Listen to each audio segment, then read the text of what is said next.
Good evening and welcome to the VC3 News Update for August 25th, 2023.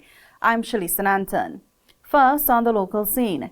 In his usual fashion, the Prime Minister of this country has chided all the individuals who have not only called for the disbarment of the CDC, but also of some of the integral components of VC3.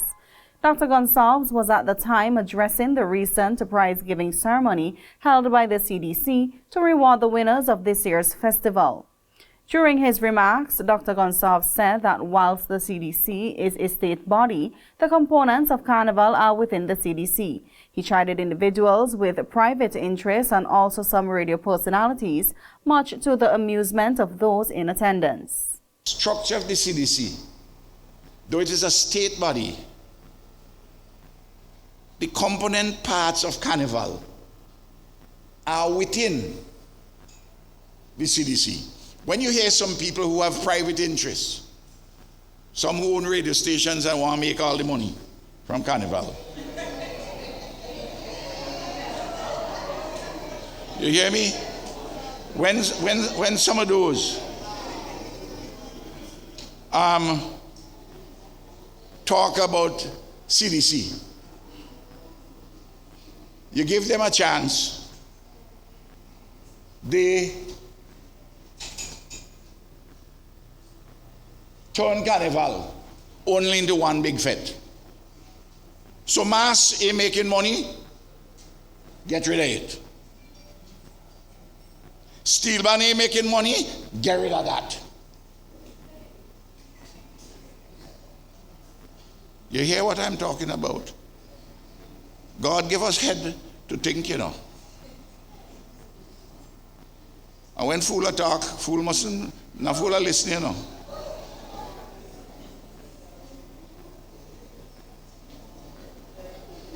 And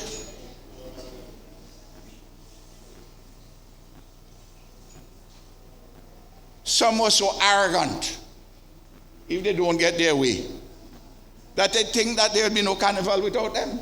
Dr. Gonsalves continued by saying that Carnival was here before these individuals, and it will be here after they are no longer here. He also referred to himself as a messenger.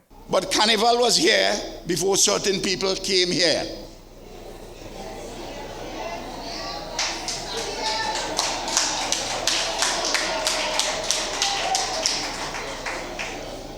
And Carnival is here today without those people participating.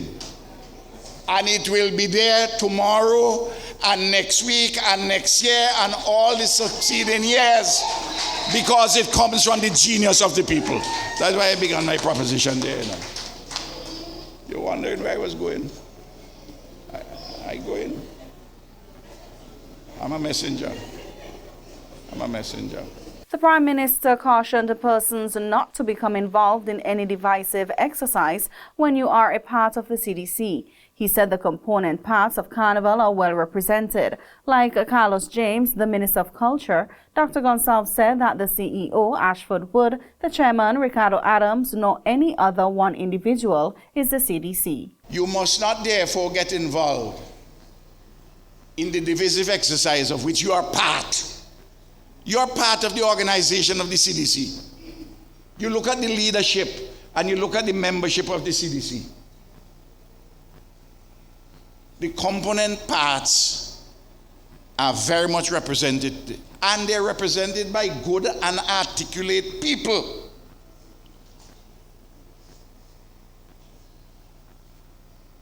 And when people tell me CDC, I say, you think Ashford is CDC?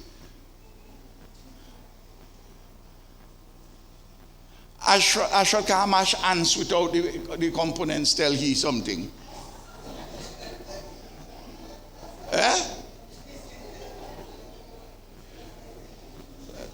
Sometimes Ricky afraid them so much.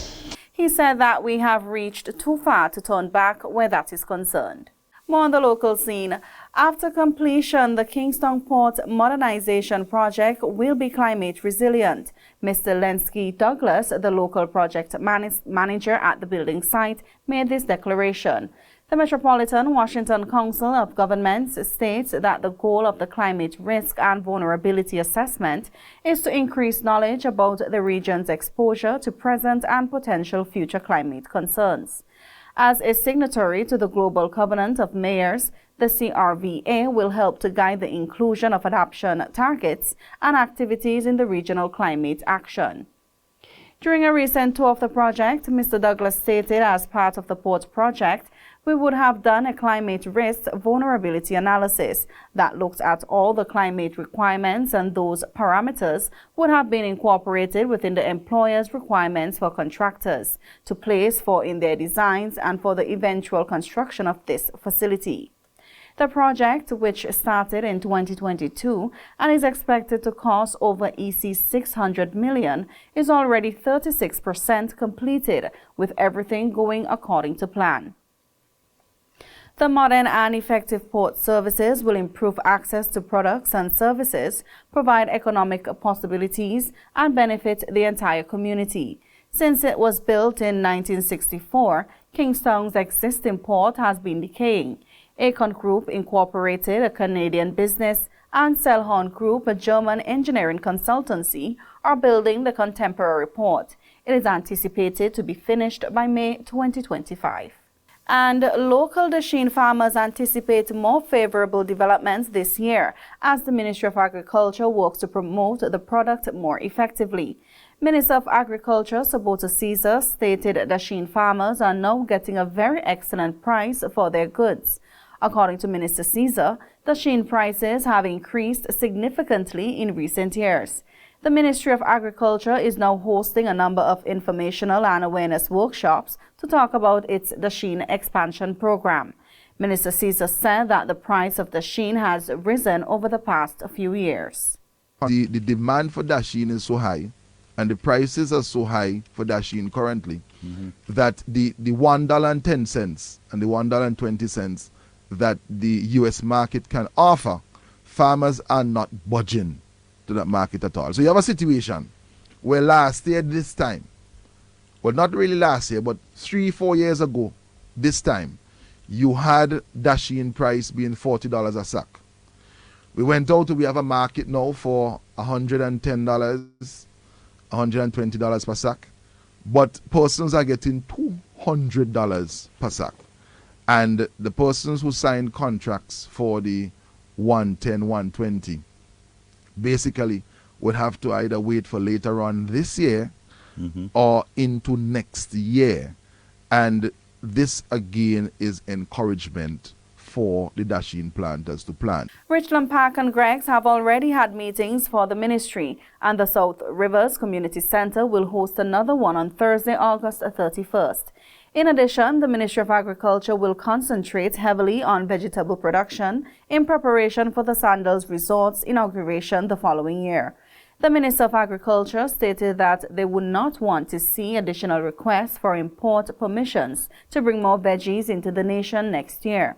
The Agriculture Minister urged farmers to diversify their operations by growing crops with quicker ripening times, as the government is doing its best to assist them. It means that we have to utilize the World Bank funding that we have at our disposal. We have to utilize it in a very strategic manner. And I know that there are several persons, hundreds of persons have applied thus far, but there's a significant focus that is going to be placed on vegetable production. And I want to encourage the farmers who are listening. Sometimes we are planting a commodity, we are producing a commodity that we have a lot of knowledge about, but sometimes it takes a very long period before you can reap. And in some instances, you have a period between planting and reaping of sometimes up to 9 months before you can reap. Many of these commodities that we're asking persons to be engaged in, the cauliflower, the broccoli, the cherry tomatoes, the sweet peppers of the different colors and varieties, the arugulas, the lettuce, the different varieties of lettuce, the cabbage, different colors, the purple cabbage. These are things that you can plant and reap within 3 months. 90 days, the butternut squash. And when you do that, you will be able to put yourself in a position whereby whilst you wait on some of the 9 months commodities, you'll be able to be reaping every 3 months from these different sets of commodities. And those are our local stories. Tune in to VC3 Channel 114 for the regional and international news update, along with the VC3 Sports Update with Sinead Hackshaw.